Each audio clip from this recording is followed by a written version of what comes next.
Now I'm going to talk really fast because we have about 15 minutes and we've got about 100 stories to tell. So come around to that side of the table.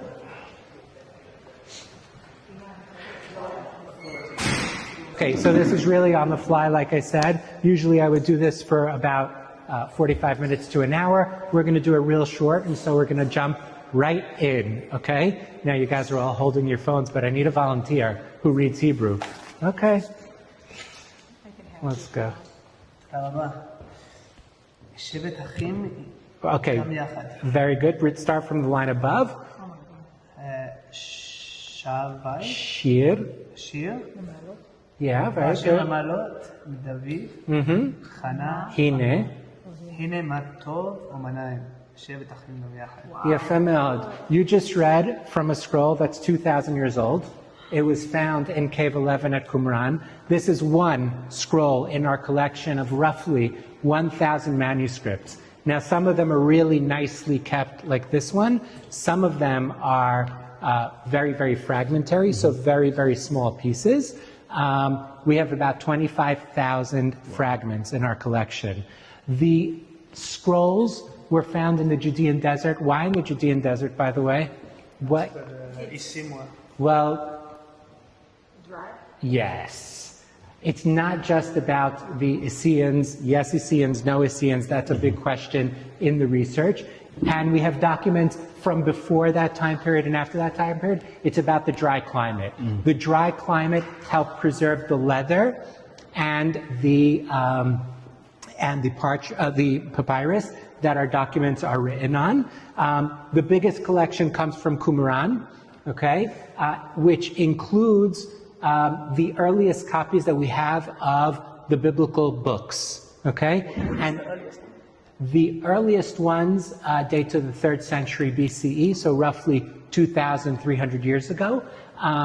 And we have copies of all the books of the Bible, except for one, Esther, the book of Esther, does not appear. The scholars debate why not. The Megillah.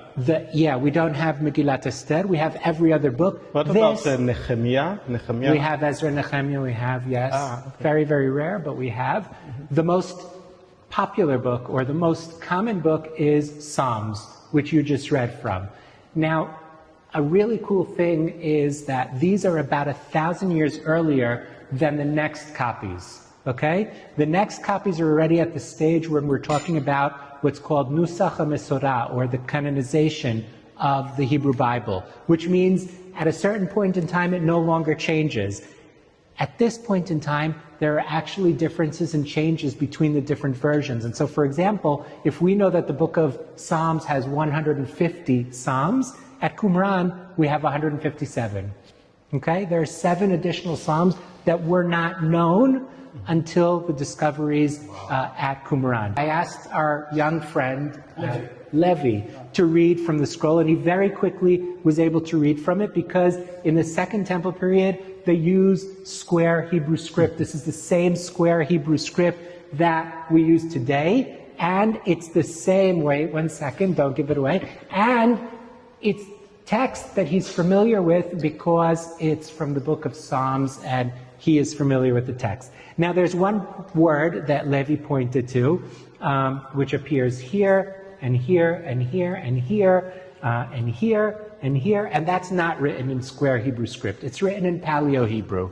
Paleo-Hebrew is the script used to write Hebrew in the First Temple period. In the Second Temple period, they know how to write this, but they save it for very specific purposes. And in this case, it's to write the name of God, Yud He Vav He, which they write in Paleo-Hebrew.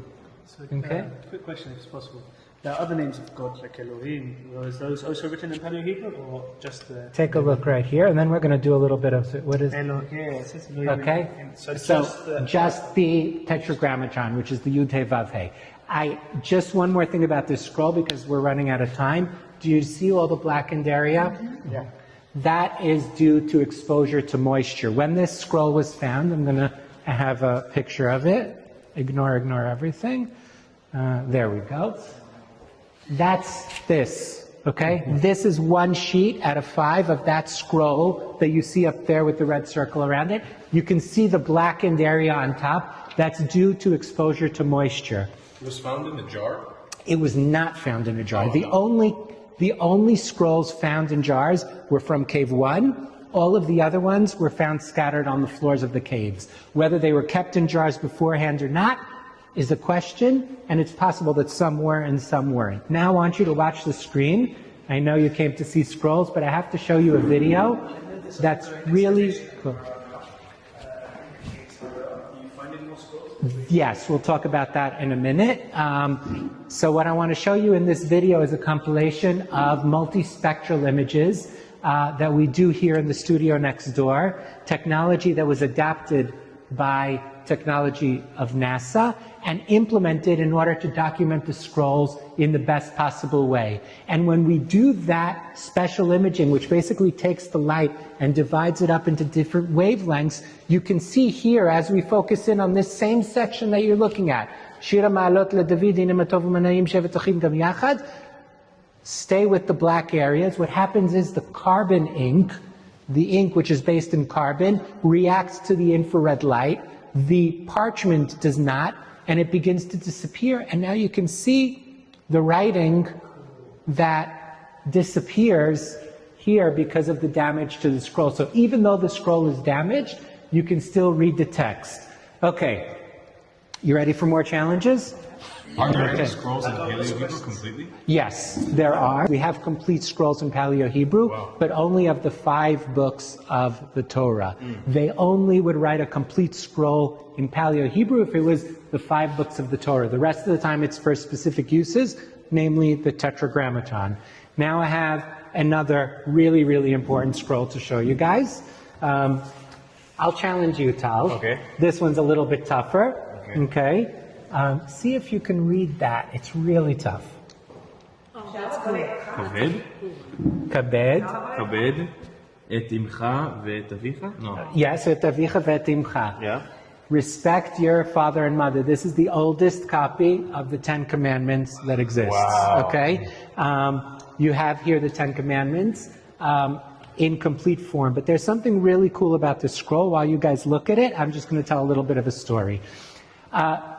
The 10 Commandments appears twice in the Hebrew Bible. It appears in the book of Exodus and it appears in the book of Deuteronomy. Okay? And the versions are slightly different. Now, when we take a look at this scroll, it's actually quite interesting because it's merging both versions. So if we take a look at the one from Sefer Shmot, which is Exodus, it says that the reason that we keep the Sabbath is because God worked for 6 days, creating the heavens and the earth, and on the 7th day, He rested. In Deuteronomy, the reason for keeping the Sabbath is, remember that you were a slave in Egypt and God took you out of there. Our scroll says the reason that you keep the Sabbath is because you should remember you were a slave in Egypt and God took you out, and because in 6 days God created the heaven and the earth. So it brings both reasons. And what we think this scroll was actually not just a copy of the biblical book, but actually a copy of the 10 Commandments, specifically that was meant to be read out loud and include all of the reasonings behind the commandments. So this is the oldest copy of the 10 Commandments that we have in human history. Yes.